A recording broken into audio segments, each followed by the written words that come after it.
evening, everyone. Welcome to the regularly scheduled meeting of the Plan Commission for the Village of Tinley Park. It's now 7 p.m., so we're going to go ahead and open the meeting. Could we all rise, please, and do the pledge? I pledge allegiance to the flag of the United States of America and to the republic for which it stands, one nation, under God, indivisible, with liberty and justice for all. Thank you. All right. Michael, could we have a roll call, please? I'll let you up. Commissioner Gaskell, Present. Commissioner Gatto, Commissioner Hamilton, Here. Commissioner Manny, Present. Commissioner Merrick, Here. Commissioner Montalvo, Commissioner Martinez, Chairman Gray,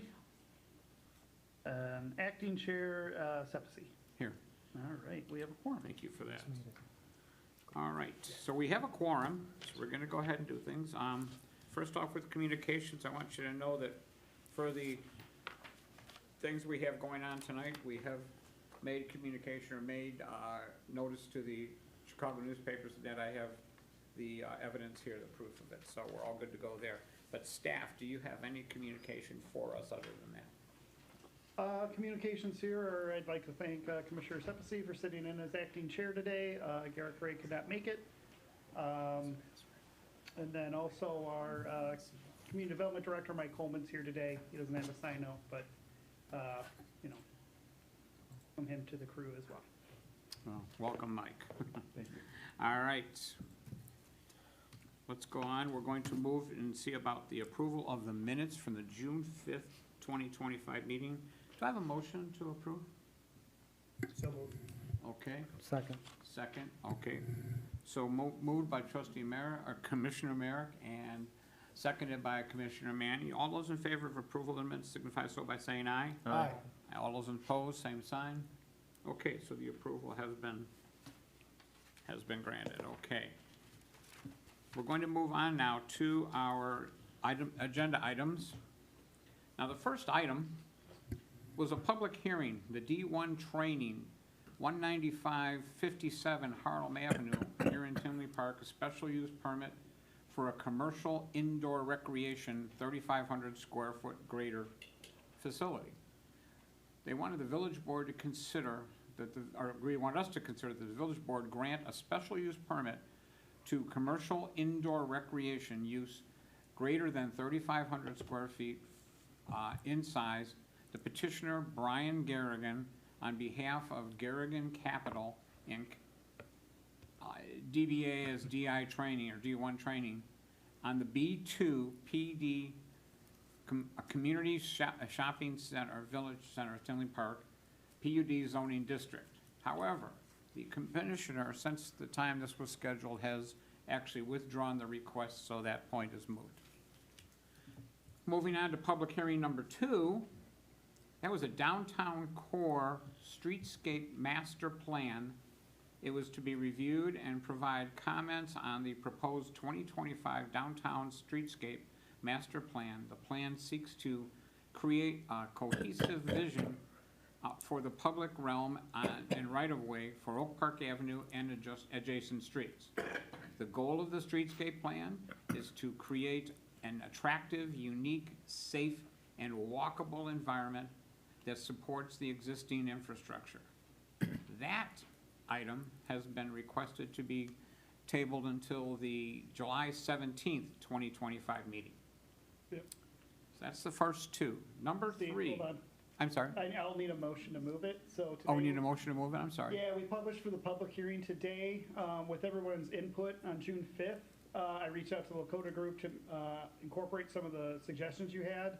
The person in charge is on vacation. He'll be back at the beginning of the next week. Okay. So he needs a little more time to work at it, and we really want to have like the right plan in front of you. So we'll just need a motion to move this item to the June 17th meeting. Okay. And Having we'll said get that, a roll call on it. Chair will entertain a motion. Main motion. Okay, it's been moved by trustee Gaskell. Second anywhere? Second. Second by trustee Manny. All those in favor signify so by saying aye. Aye. All opposed, same sign. Okay, So that will be on the July 17th, 2025 meeting, when we're here in 2 weeks. Okay, item number 3, a public hearing. Tinley Downs Estates, Tinley Downs and Tinley Downs Addition subdivisions, southeasterly of 171st Street and 80th Avenue. Special use to establish a planned unit development. Consider recommending that the village board grant the Village of Tinley Park new planned unit development to bring the Tinley Downs and Tinley Downs Addition subdivisions into conformance with the zoning ordinance southeasterly of 171st and 80th Avenue in the R2 single-family residential zoning district. Do I have a motion to open the public hearing? Make it. Okay, I have a motion by Second. trustee Manning, seconded by Commissioner Manning and Commissioner Gaskell. To open the meeting, signify so please by saying aye. Aye. Aye. All opposed, same sign. Okay, then the motion is carried. The hearing is now open, and we'll begin with the staff's report. Okay, so this is for Tinley Downs. It's a neighborhood that is comprised of 2 different subdivisions.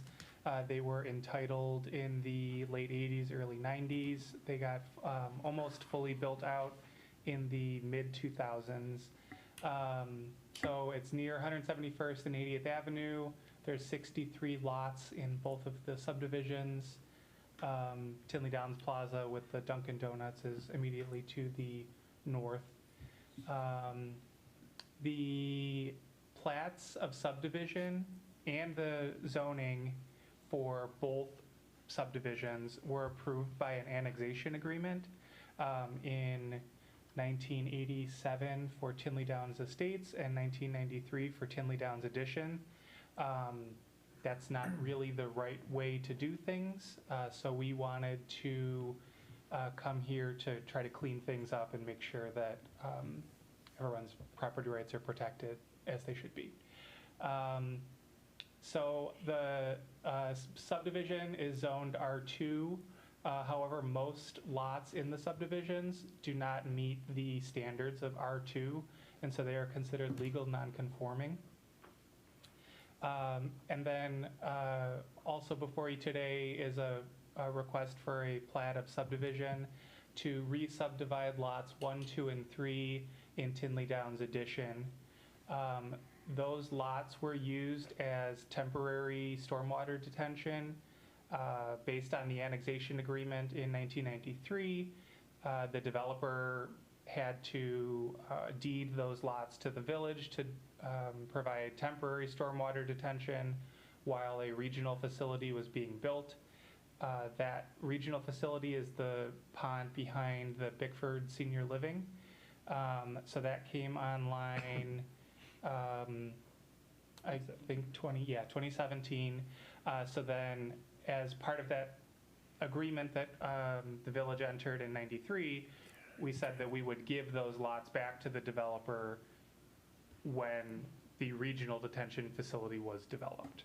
So in 2017, the village gave the lots 1, 2, and 3 back to the developer, who is here today requesting a plat to change the lot lines. So there's 2 requests. One is coming from the village. So as I mentioned, we want to establish a PUD to basically legalize the existing subdivisions as they are approved and built today. This is just a way of cleaning things up to make sure that there's no issues down the line. If someone's house were to burn down, we want to make sure that they were able to build it back as it was previously approved. So that's the request that's coming from the village. The request coming from the petitioner is to re-subdivide lots 1, 2, and 3. And they've provided engineering drawings as well that show how the lots will be converted from detention into 2 buildable lots and 1 lot used for detention. So I'm going to jump real quick into kind of the villages side from the PUD and just go over kind of basically what it means and why we kind of do these things. So what are bulk requirements? Bulk requirements by definition is on the screen and up there. But basically it means it lets you know where you can build a building and the mass it can be, right? You have front yard setbacks, side yard setbacks, width requirements for the lot. You have size requirements for the lot in terms of area, FAR, building height, things like that. It basically creates an envelope to build a structure in. So each district has different bulk requirements. So starting from the R1 to the R7, a bunch of different requirements for residential buildings, and then when you get into the commercial and industrials, they have different ones to meet the needs of those types of uses. So that's what when we say bulk or bulk requirements, that's what we mean. It's basically where can you build on your lot. We have these sorts of setbacks and things like that. One for just providing open space and obviously having yourself a front yard and a backyard. It's also for safety. You want side yards, a certain width for fire and other things like that. Utilities running in your backyard, for, it just provides a lot of flexibility to provide all services to all these lots. So that's why bulk requirements have these. So what are the bulk requirements in the R2 district? I put some up on the board here. The main ones we want to focus on, or that we're really focusing on here, minimum lot area is 13,000 square feet in the R2 district. Other things that are important, 90 feet lot widths, 30-foot front setbacks for your building, maximum 40 feet. Pretty standard in most communities. These are roughly, like what a quarter acre detached home should be. So that's our R2 standards. So why do these things matter? Like Michael said, typically when someone wants to subdivide land, or let's say there's a big farm field, they're going to build a neighborhood, the zoning ordinance basically is giving you a guideline to almost build a grid of, these things. But topography, certain natural characteristics of the land might need you to shape it differently to get more lots out. I've even seen, Tinley Downs, there's curves and there's probably wetlands and other things that they had to move around. So what a developer will do, they come in and ask for a plan unit development. And it's basically a special use giving you exemptions from these bulk requirements, saying, I need smaller lots, or I need to go deeper, or I need less width, or I want 7-yard setback side yards instead of 10. It's still going to function as a proper working neighborhood, but I need to do these things to make this work, financially and from a site plan standpoint. So typically, we've brought them in front of this board. Actually, Odyssey Entertainment was a PUD. The Sports Dome was a PUD. Those were commercial. This is residential. So when we were going through, the original petitioner came in, he wanted to replat his lots, and he said they're not big enough. But when we were doing an evaluation of the neighborhood, we realized almost 75% of the entire neighborhood did not meet the lot area requirement. And with just an annexation agreement and a plat being attached in the late 80s and early 90s, it's situations like this where you're either going to be considered legally non-conforming, or an illegal lot. I think we can push out a legal lot, and a legal lot just means you subdivided illegally, you didn't go through the right process, you sold land that wasn't yours to sell, things like that. The legal and legally non-conforming is where we come into. So with just an annexation agreement, these could be deemed legally non-conforming because there is no certified document allowing these lots to be the size they are. So what we'd like to do is clean that up, bring forth a PUD plan and say, hey, we're going to let whatever shape they are now considered legal. And that's what the PUD is going to do. Some issues that come into problems with nonconformities, there's extra sections in our code called legal nonconformities in your code. Basically, if you came in before the zoning ordinance was adopted, or you subdivided and were annexed in while this code existed, you can stay the way you are, but there might be hindrances on your property later. So very typical things, if you have a non-conforming structure, like if your lot's too small, you might be in a side yard setback. And if your house is destroyed by more than 50%, you can't build your house how it was before. You have to conform to whatever the code says.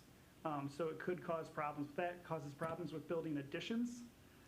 It also causes problems with accessory uses and things like that. When you don't have legal lots, a lot of times these kinds of extra regulations can become a hindrance to property owners.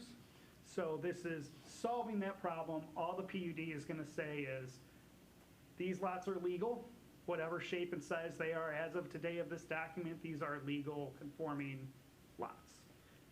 So for the most part, that is what we're trying to do. Oh, and this is the slide that explains that. But yeah, so we're really just trying to clean this up. We've done this before in a couple other places. I know we did this for the Tinley Shopping Center. There was no PUD on that, but it was developed like a PUD without regards for the setbacks. So like we had to create one just to make it a little bit cleaner, because in the future, if things change 20 years from now, they'll at least have that assurance that they are legal lots. So that's what we're going with that one, and I'll pass it back to Michael if he wants to go over the subdivision of the lots 1, 2, and 3. So here is how the petitioner proposes subdividing the lots 1, 2, and 3 in the Tinley Downs Addition subdivision. This is just an annotated version that makes it a little easier to understand. So the developer wants to do 90-foot wide lots, which is what the R2 zoning district requires and what most of the neighborhood currently is. And then the lot depth is approximately 115 feet for both of those lots. That means that the overall lot area for both of them is smaller than the 13,000 that is the minimum required. If we do the PUD, then we would be able to say that these lots don't need to meet that 13,000 requirement. The developer is proposing to use the same setback line that the rest of the neighborhood was built with, so that would be a 25-foot front yard setback. So the houses will not stick out when they're built. What else is there? The two lots are 10,350 to 10,370.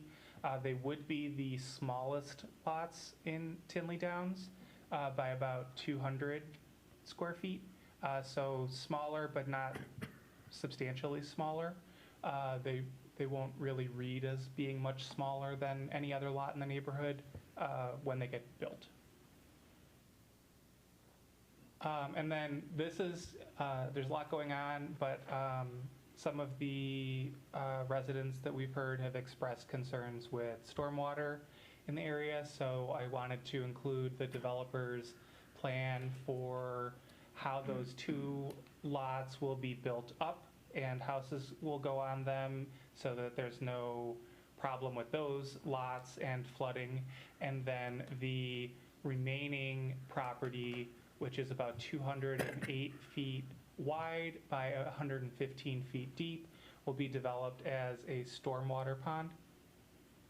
It'll be a dry pond. There's 2 inlets, and it'll be about 5 feet deep. So it'll be similar to what was there until recently. Real quick, too, I just want to state that originally the plan was in 2017, we gave the land back for them to develop.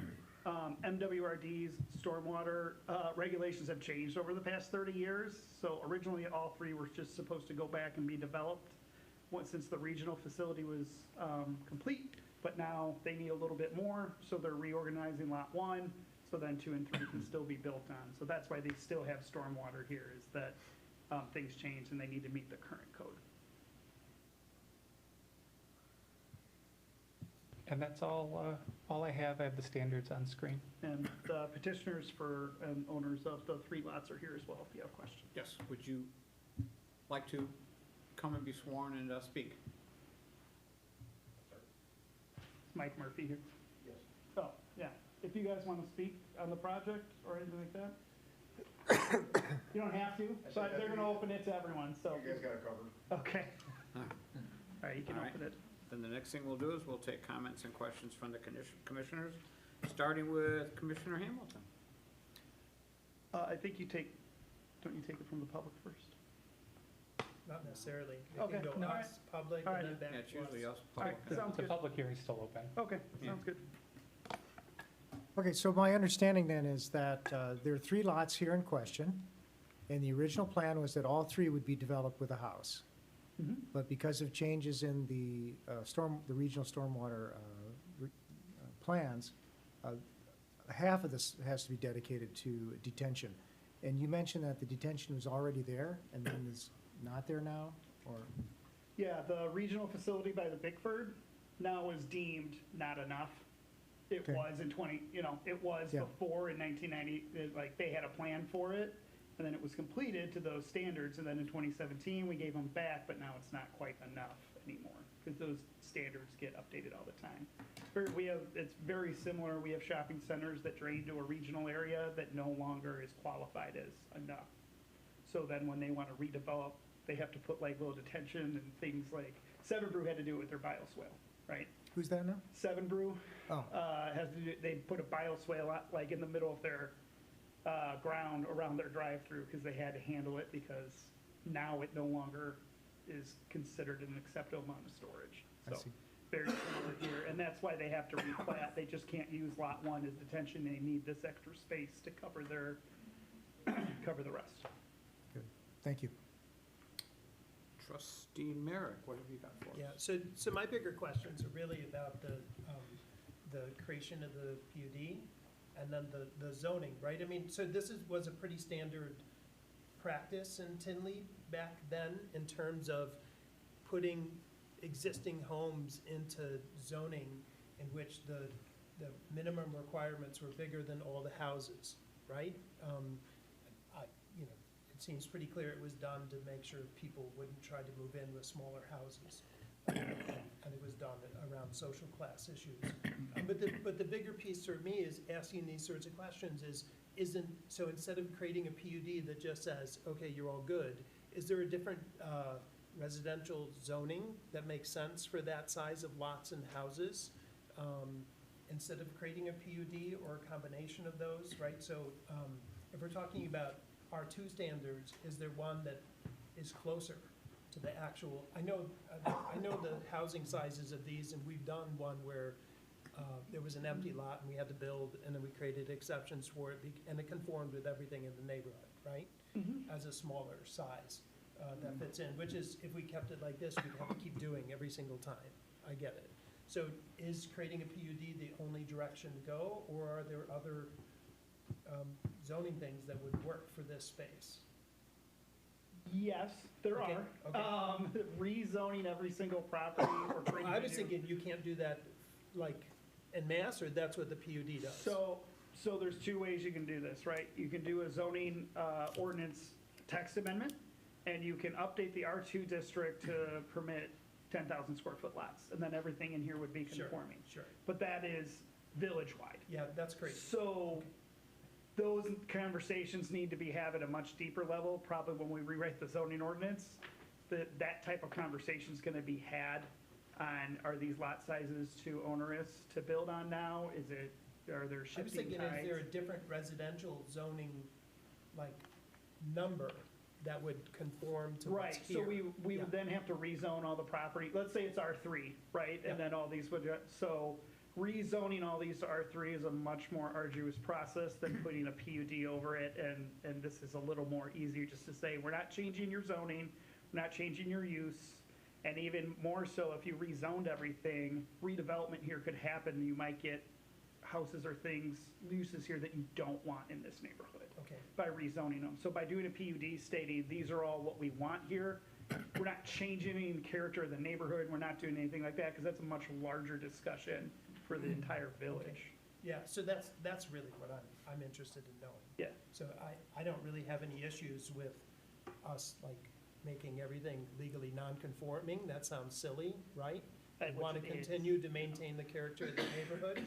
I was just wondering what avenues we had to do that, and why this approach made the most sense. Yeah, this makes the most sense now. We don't love putting PUDs on things, we don't love PUDs in general, because then every time we have a question, we have to go and review. Fact of the matter is, that's how the village was developed. And at this point, it makes more sense to clean this up, make everything legal, to make sure we don't have any problems in this neighborhood if a house burns down, Yep. or if something happens, and we get into these legal quandaries where an insurance company can say, no, you gotta do it this way instead, we don't wanna do those things. So this is the fastest, cleanest way to do it. Got it. Thank you. Trustee Mann? To Mr. Commissioner Merrick's point, I think if we do it, the simplest way for, when you're saying a PUD, I mean, it comes with a drawback, right? How you guys indicated, like, if I wanna, build, an accessory structure to house my lawnmower and things like that. Now, because the lot size is smaller, how would that be discussed, or how that will be figured out in this PUD? So our same accessory structures, like language, would still exist. Like I said, if you have a non-conforming lot, you might have structures on there that are non-conform, without all 59 home building plans ready, and plats in front of me. I couldn't figure out which buildings were non-conforming or not. But with non-conforming lots, you're gonna generally have non-conforming buildings on them. In terms of accessory structures, you would just still follow our code. If there was a situation where an accessory structure couldn't be placed on a property due to its weird shape, or that you would just come in for a variance like anybody else. Same with fences and Yeah. such, yeah. Same with fences, to a degree, yeah. Okay, that's all my comments. Okay. Commissioner Gaskell? I have no questions. Commissioner Montalvo? No question. Okay. I need to wrap my head around this a little bit. What we're doing with the PUD is we are going to be grandfathering everybody in this community into this so that they are protected, the village is protected, and we can grow this, and we can use this land. Yep. That's all I've got. So, members of the audience, if anyone wishes to speak, we'd like to hear what you have to say. We would like you to come one at a time. Before you speak, we'll have you sign in at the lectern, and I will swear you in, and you can give all your testimony, okay? How you doing? I'm John Lyon. I live in Tinley Downs. That's the first house that was built there.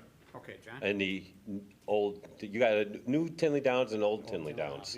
I'm in the new Tinley Downs. I just got a couple questions. Let's have you sworn in first. Okay, sorry.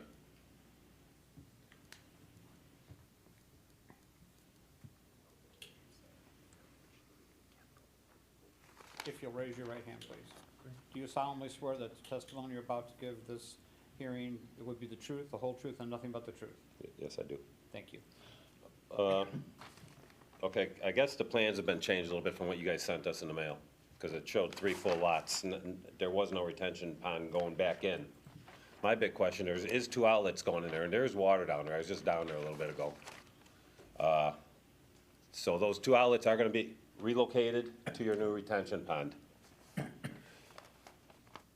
What happened to the old documents of the original documentation stating that we didn't need retention ponds? Because apparently we're going around the village now, this just happened at 173rd and 80th Avenue.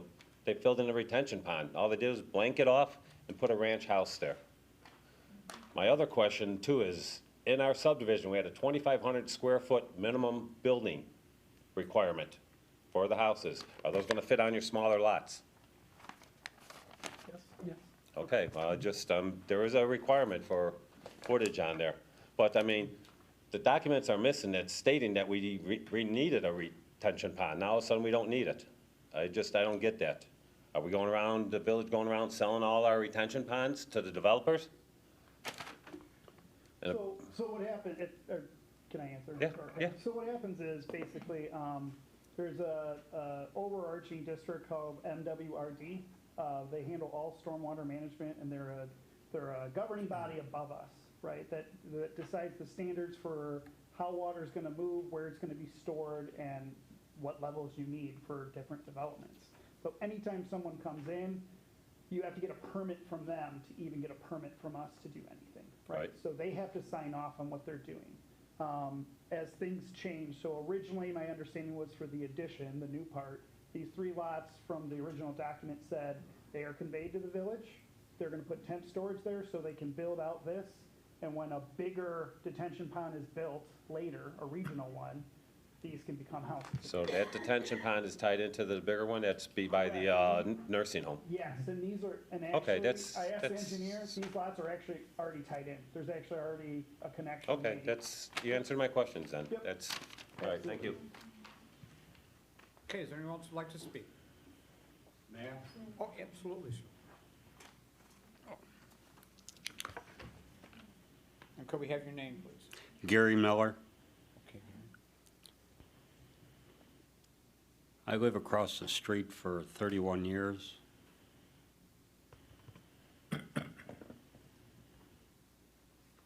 Okay, get you sworn in, please. Do you solemnly swear that the testimony you're about to give this hearing to be the truth, the whole truth, and nothing but the truth? I do. Thank you. Just a quick question. The plan unit development document for Tinley Downs Estate can't be located? Are we not on a computer in Tinley Park? Did a piece of paper get lost, or was this just never, for some reason, put on the computer? So, Because I did hear 5 years ago that everything was going to get on a computer. we have everything digitized that we can. We do have lots of files from 90s, 80s, 70s, 60s that are in boxes still. So it's our job to go do that research. The big thing about the PUD was in an annexation, so there's different levels of processes through the entitlements with the village that you can do. So let's say you're an unincorporated and you want to annex in, that's one process. If you need a variance for a fence, that's another process. If you want a PUD, that's a separate process. Back in the late 80s and 90s, they did it in one document for an annexation that said, here's the annexation, we're gonna do these things. They did the temporary storage, they had just agreements in there. By the way, here's the plat, approve it. And they said, great, it's approved. We don't have any documentation now saying that your lots are legal. So by doing this, which is the proper way to have a separate ordinance stating the land use of the property, that's the right way to do it, and that's how we do it now, and we've been doing it for decades. It's just some of these subdivisions from the 70s, 80s, 90s. We have the documents, and then we scan them in as we go, as we need to find them, but yes. Living across the street from this lot, I've seen everything. And at one time, the builder came in many years ago and filled the west end of the lot with dirt. And we had heard over the years that that was gonna be 4 lots over there. So we really said, oh, it's gonna be 4 lots now, he's filling that end with dirt, and someone told us that they were gonna build a foundation then, and that'll be the first house. Well, now all of a sudden that changed, and I don't know why it changed, but we went from 4 to 3 and now 2 on smaller lots with more space for retention. My wife's only question is, she can't be here tonight, is she's in favor of houses being built, 1, 2, 3, or 4. But if there are spaces left on the west side where the 2 houses are supposed to be, where the retention is, who's responsible for taking care of the lot? The owner, so the developer has all this area, it'll be their responsibility to maintain that. The owner meaning Mellow Construction? Okay. A month ago, I had to come to City Hall and I said, hey, the grass is a foot tall, no one's been there, blah, blah, blah, and I've been coming there for 20 years. And it's got cut a month ago and it hasn't been touched since. No one trims, no one does anything, no one picks up anything. Oh, yeah, I do. But it's still not, it needs to be done on a regular basis. The guys that cut it a month ago, I went over there and I said, hey, you got to cut over there by the street. Oh, no, that's city property. Well, you guys had someone go out there and look at that property where all the real nice pine trees are. The grass underneath that is a foot tall and you can't get there, and some of them are falling apart. And I piled a whole bunch of them up and put them near the street. They did take them away. No one from the city comes there, they haven't been there this year, to take care of supposedly your section, which is 8 or 12 feet. The length and width of the building there, I don't know. So maybe someone from this meeting, because we're not gonna start building tomorrow, can get someone over there and straighten it up, and maybe someone can ask the builder to clean that lot up on a regular basis and keep the weeds out of it and keep the grass short. Okay, just so everyone knows, we're happy to have it built on. We're happy to have more neighbors. You know, 2 is great, 3 would be better, but it has to have something to do with retention. But anyway, thank you. Thank you all for Thank you. being here. Is there anyone else that wishes to speak? Jason, did you have I something? was just gonna say, one, I'll let the builder, if he has, I don't know about the previous plans for 3, 4 houses on here. We don't need I don't know, he can answer those. And then in terms of code enforcement, just continue to let us know. It'll be our job to go out there and let them know who, if we're not doing a good job or if the owner's not doing a good job. The building department is excellent. They will get out there and take care of it. I'll write it down and tell them tomorrow. I'll have the code enforcement department take a look at it every 2-3 weeks. It concerns me because I live in that same subdivision. Yeah, you know, when all the kids that go with their dads and moms to work in the strip mall, they all just knock off the fences, pieces, and go there and play baseball there, and, you know, they don't wanna go around in the street. So they just take out the pieces of wood and come through and never put them back. Of course, I go there and put them back on, but they knock them off again. And that's okay, what can you do? They're kids. But thank you. Okay, if that's all the comments from, oh, yes, ma'am. Oh, absolutely, please. Hi, hello. My name is Ratiba Dalis. I Eva, am, can you sign in, please? oh, yes, sir. Yes, sir.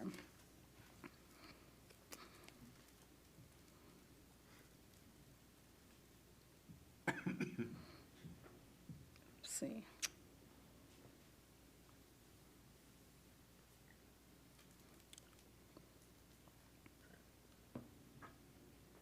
Okay, sorry. And if you'll raise your right hand for me. Yes, sir. You solemnly swear that the testimony you're about to give this hearing will be the truth, the whole truth, and nothing but the truth. Yes, I do. Thank you. Okay. Please proceed. Good evening, everyone. Again, my name is Ratiba Dalis. We are the blessed neighbors of, well, we're blessed of having Mr. Gary as our next door neighbors.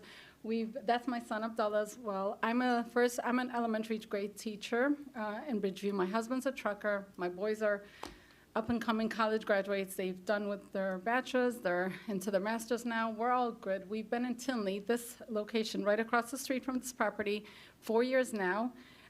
Honestly, to tell you the truth, it was a major selling point, the fact that it was out and open. We liked that. We realized that there was a retention pond. It's all good and well. We, like Gary, we don't oppose to having neighbors, of course. The more beautiful houses, the more better neighbors, it's better for the neighborhood and community.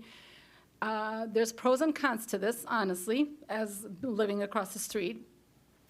We are willing to accept anything that God gives us, right? Whatever it is.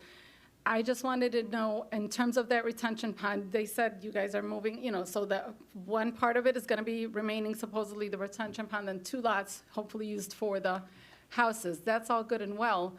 I don't know how far, are you guys like pushing off the retention pond more towards 80th or what? Because I don't know how that's gonna do with the strip mall, like all the sewerage from the strip mall. That's where, I know if I'm not mistaken, you guys said like there's a bigger one that everything leads back to, and you're basically saying this is part of that system, right?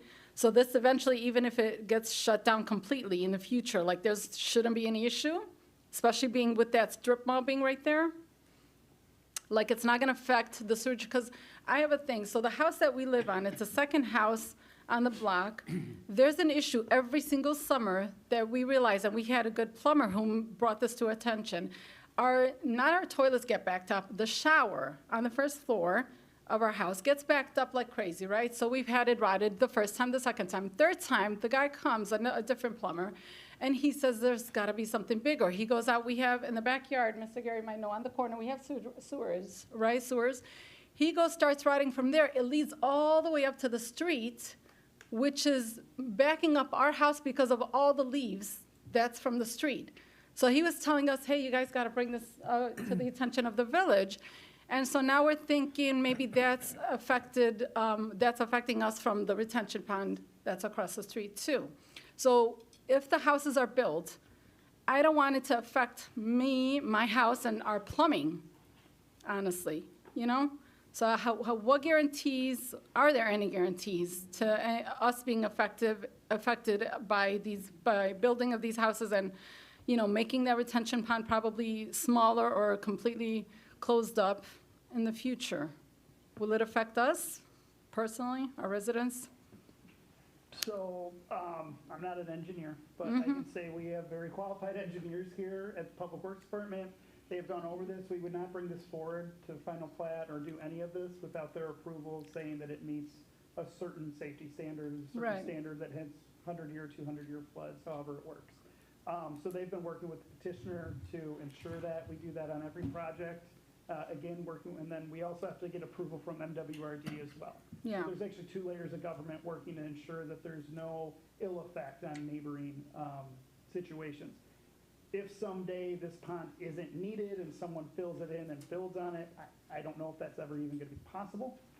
If anything, MWRD is gonna get more stringent instead of less stringent on their retention policies. So I can't work on a hypothetical on that, but it would be probably very unlikely. I hope so. If I could comment about. Yes, sir. Your shower, your interior plumbing, with the exception of your sump, which Yeah. picks up gray water, your interior plumbing is tied to a sanitary sewer, Yes, sir. which is independent from the stormwater system. Gotcha. So the 2 openings that you see in your rear yard are probably catch basins, and that line leads down a public utility easement that is for storm drainage. Okay. So you can tie your downspouts and your sump discharge to those particular systems because it's storm drainage. In particular, picking up rainwater.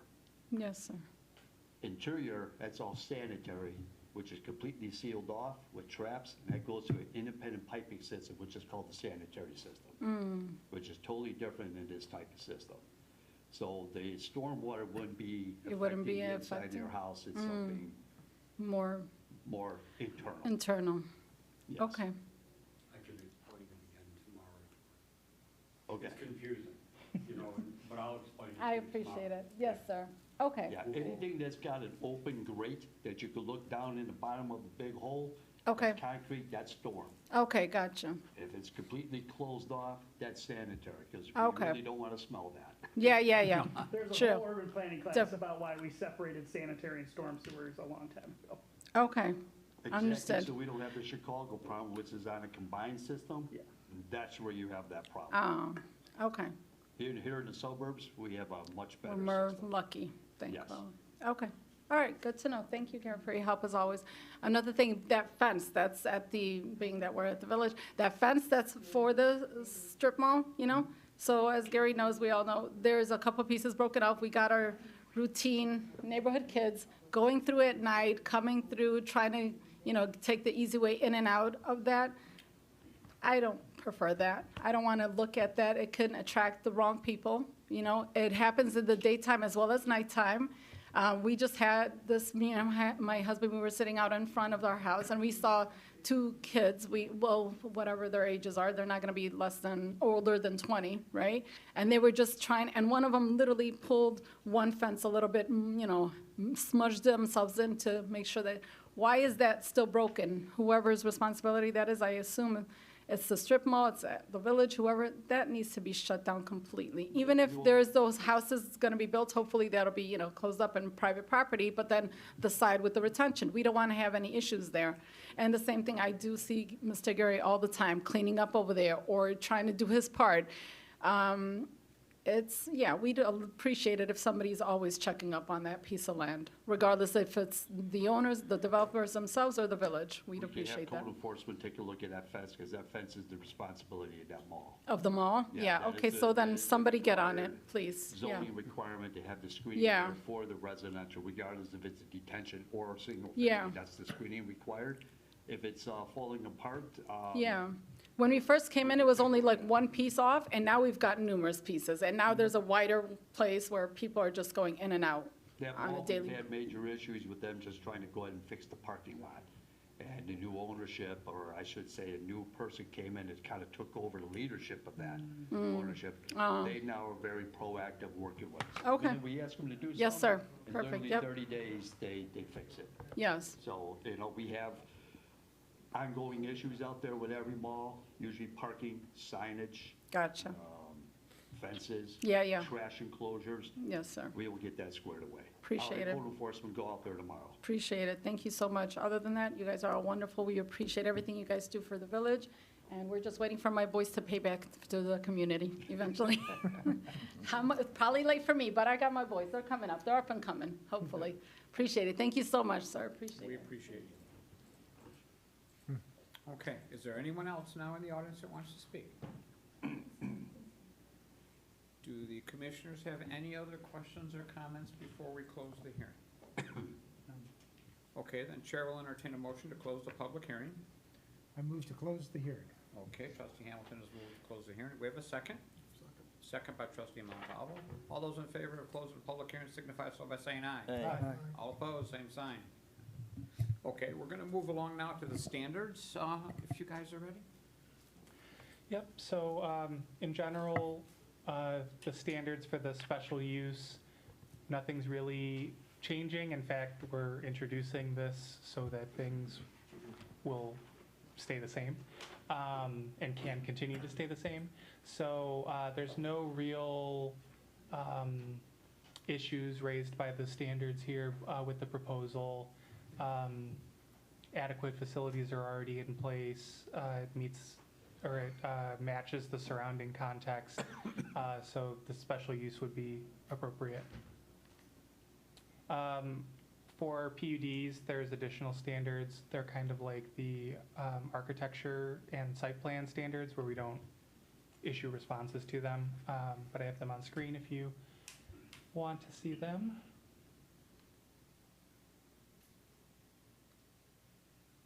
Then I have the motions. Okay. Chair will entertain a motion, or entertain a motion. I'll make a motion to recommend that the village board grant a special use for a planned unit development for the properties located within the Tinley Downs Estates and Tinley Downs Addition subdivisions in accordance with all the plans, documents submitted and listed herein, and adopt the findings of fact as proposed in the June 19, 2025 staff report, subject to the condition that the final approval of all plans is subject to final engineer approval of all plans by the village engineer. Thank you. Is there a second? Second. Trustee Montalvo seconded the motion. May we have a roll call, ma'am? Commissioner Hamilton, Yes. Commissioner Manning, Yes. Commissioner Merrick, Yes. Commissioner Montalvo, Yes.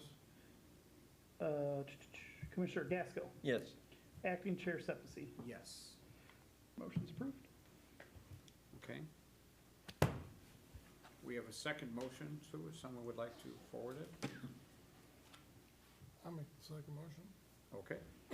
Make a motion to recommend the village board grant approval to the petitioner, Michael J. Murphy, for the re-subdivision of lots 1, 2, and 3 in the Tinley Downs Addition subdivision in accordance with the final plat of subdivision submitted, subject to the condition that the approval is subject to the final review and approval by the village engineer and village attorney. Thank you, trustee Montalvo. May we have a second to the motion? Second. Second by trustee Manning. May we have another roll call, please? Commissioner Merrick, Yes. Commissioner Montalvo, Yes. Commissioner Gaskell, Yes. Commissioner Hamilton, Yes. Commissioner Manning, Yes. Acting Chair Sepisi. Yes. Motion passes. See if they're paying attention. Okay. Because the motions were passed unanimously, this item will come up before the village board meeting on July 1st of this year. You want to get with the plan commission guys, if you want to go to the meeting and see how it goes, or, you know, maybe offer other information for them, it would be to your benefit. Thank you very much. All right. We have any other public comment for the evening? No. Okay. Staff, do we have anything for the good of the order? Not much. We've seen a lot of each other this month, so I feel like we're all caught up. But thank you again for participating in the comp plan stuff. We already had a meeting with Lakota to implement some of the changes that we talked about. If you couldn't make it, the pizza's all gone, but you can definitely still give us comments. If you want to see some changes, we're really hoping to get a draft plan by mid-July. It's going to be a hefty document, but a lot of the stuff from phases 1, 2, and 3 you have already seen. There'll just be some glue and connective tissue in between each of these things now. So shouldn't come to any big surprises, but it'll be a pretty big document to review, and hopefully we're looking at like a late summer adoption if you guys all like it. So, thank you. Thank God the pizza's gone. Yeah. I have a question. Mhm. I forgot my question. Did you What is it on 179th and LaGrange? What's opening up there? Jack in the Jack in the Box. Is there an opening date set for that? Cole? Not yet, Not yet? not yet. I would say It I'll seems like probably. all the suburbs are racing towards this huge opening of Jack in the Box. Yes, yes, including me. I was so much younger Yeah. then. Yeah, I Yeah. was, I got a lot of people even internally asking me about that. I'm going to anticipate about 30 days we'll have substantial completion. Be ready for our opening on that and final inspections. And furthermore, even Pete's, I think, is going to be probably the early part of July. They're mobilizing, getting all their equipment commissioned and balancing schedules, so that would be a welcomed addition over there in Harlem. Yes. Yes, it would. So that's good. And Harmony Square is approaching about 3 more weeks. So close. It is so Yes. close. Yes, I'm out there 3 times a day. 8 o'clock in the morning, 11 o'clock in the afternoon, 3 o'clock in the afternoon. Routine concrete inspections, making sure everything's getting going. But it's coming along. It's really now you're starting to see the volume, what's going on out there, all the flat work, all the detail that went into the landscape design, all the audio that's going on out there. It's really turning out the landscaping, the interior lighting for all that landscaping and so forth. It's coming along. And then we're going to have West Point is now submitting in their permits, which is going to be the 64 townhouses there that's going to be connected on the old school site. So we're going to start to see some movement in that area. You know, get a lot of things built up. All right. Is there anything else from anyone? Chair will entertain a motion to adjourn. So move. Okay. Motion by trustee Manning, seconded by trustee Gaskell. All those in favor of adjourning the meeting, signify so by saying aye. Aye. All opposed, same sign. Okay, we're out of here at 7:52.